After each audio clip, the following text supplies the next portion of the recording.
Halo guys, kembali lagi di Babysik Channel. Belajar biologi semakin asik tentunya bersama Kak Edi. Yeay.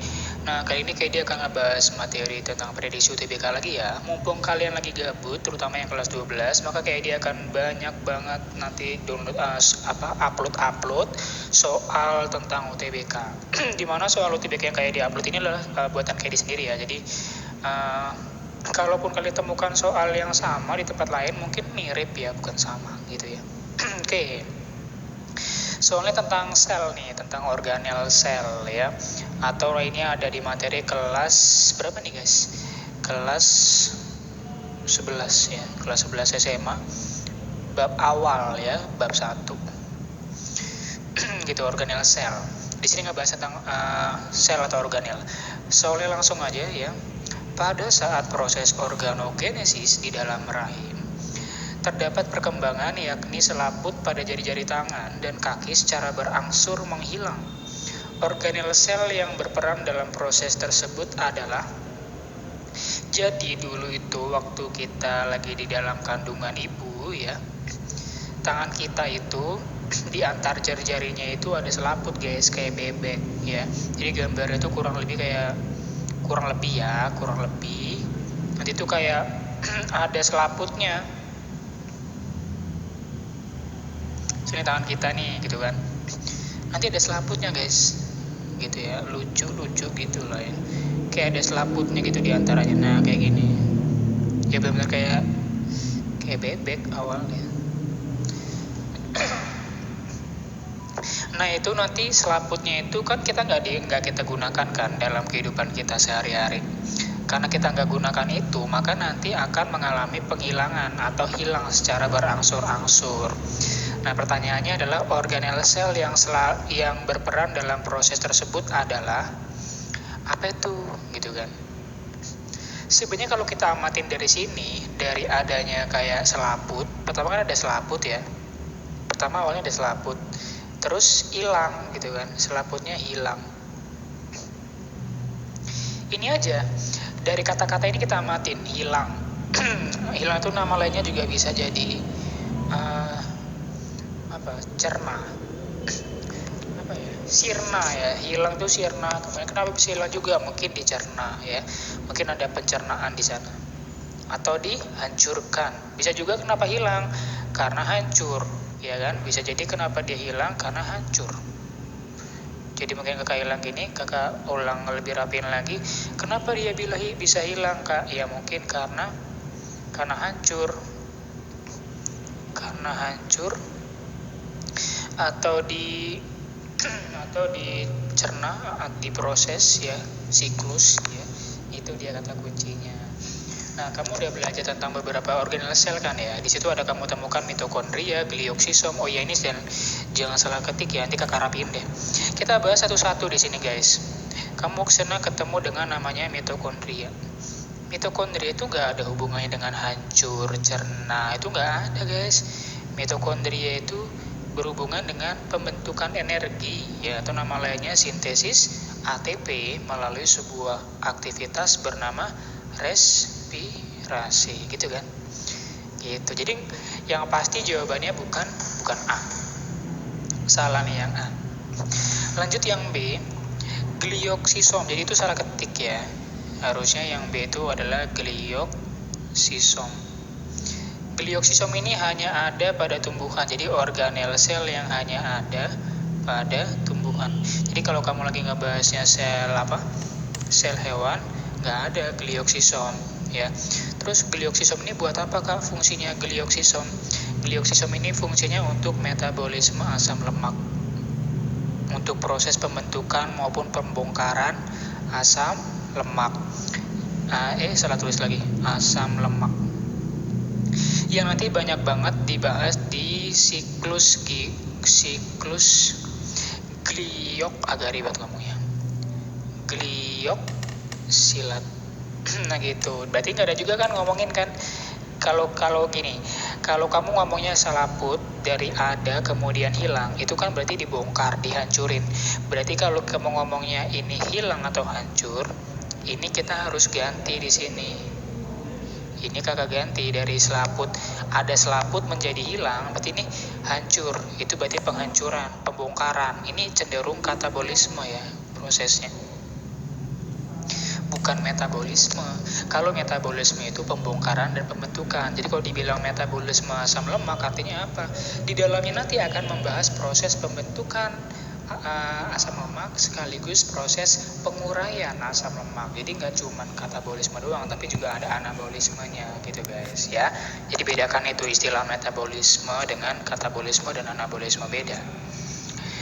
Nah lanjut, kita lanjutkan lagi. Kalau yang C sekarang, yang B berarti salah karena ngebahasnya terlalu kompleks, itu metabolisme.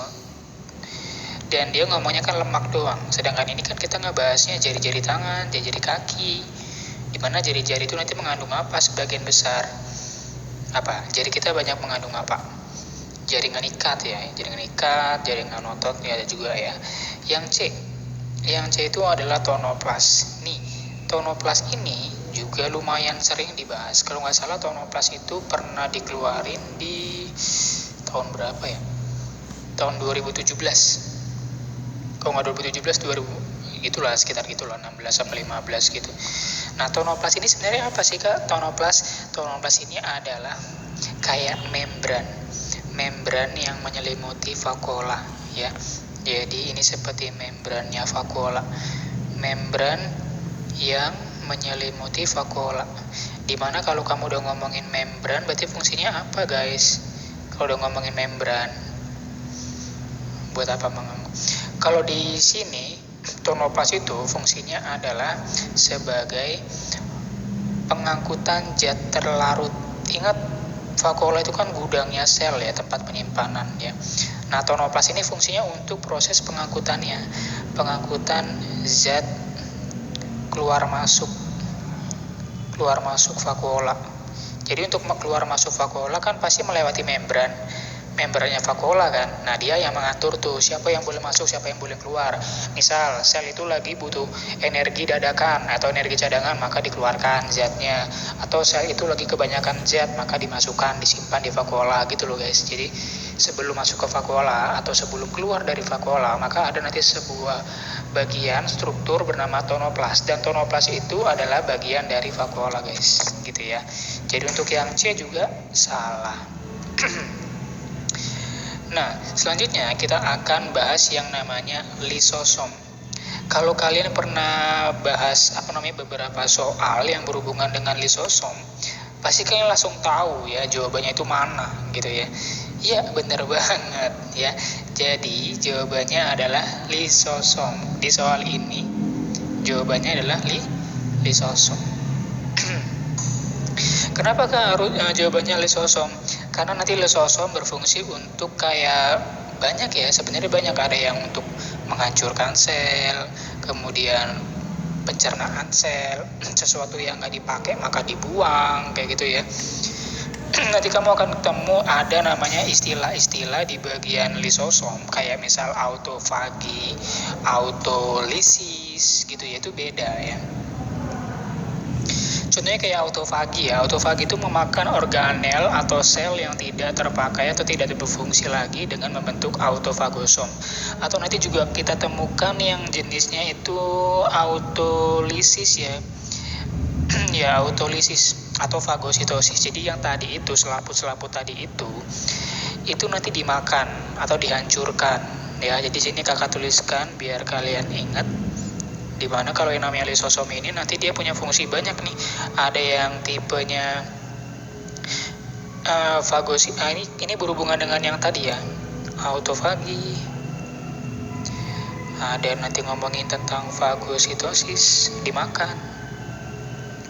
Ada juga nanti autolisis. Ada juga nanti endositosis. Cuman kalau endositosis nggak cocok untuk pembahasannya kali ini ya, makanya kakak nggak tuliskan.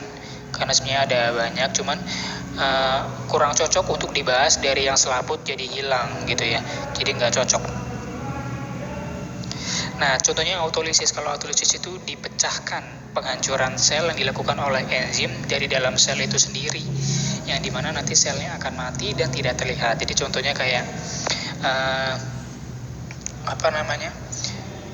ini salah satunya kayak siapa nih, kayak selaput tangan yang tadinya nggak ada selaput tiba-tiba dihancurkan karena apa namanya ya, tidak berfungsi kan, kita tidak membutuhkan itu ya, penghancuran sel yang sudah terprogram. Kalau autofagi kan memang dimakan secara langsung sehingga jadi mati selnya. Ya pokoknya ngomongin lisosom aja deh ya kan, dia akan berperan dalam proses penghilangan selaput tangan dari yang ada jadi hilang. Atau nanti kalau kamu temukan ekor berudu atau berudu ya, kecebong yang katak itu, yang tadinya ada, lama-lama kan nanti katak dewasa nggak punya ekor kan, itu namanya juga proses lisosom. Bukan proses lisosom, organel yang berperan namanya lisosom. Hampir sama tuh kasusnya dengan yang selaput ini guys, gitu. Kalau mikrotubulus ya, mikrotubulus itu kalau kita artikan dari secara apa namanya bahasa, mikro itu adalah apa, kecil ya kan. Sedangkan tubulus itu kayak saluran ya kakak bilang ya, kayak tubul itu saluran. Nanti bentuknya kayak kayak apa namanya, kayak pipa ya, karena dia berupa panjang-panjang gitu biasanya bentuknya. Nah, mikrotubulus ini nanti ada di semua sel-sel eukariot, bentuknya kayak silinder panjang gitu. Dan kebanyakan nanti prosesnya adalah untuk proses pembentukan rangka, kemudian pergerakan, jadi banyak sih. Dan itu nggak ada hubungannya dengan soal ini, sangat jauh banget nggak ada hubungannya. Kita fokusnya kan yang tadi, dari ada jadi hilang, berarti dia dihancurkan, itu aja konsepnya. Oke, kalau masih ada yang bingung boleh silakan tanya-tanya lagi di bagian kolom komentar. Untuk yang mikrotubulus tidak ada kakak tuliskan karena keterbatasan space ya, nggak cukup, jadi kamu dengerin aja tadi ya. Oke, jangan lupa yang belum subscribe langsung subscribe, dan kalau ada yang bingung silakan tinggalkan komentar kalian di kolom komentar. Jangan lupa berikan tombol like. Basic Channel, belajar biologi semakin asik tentunya bersama Kak Edi.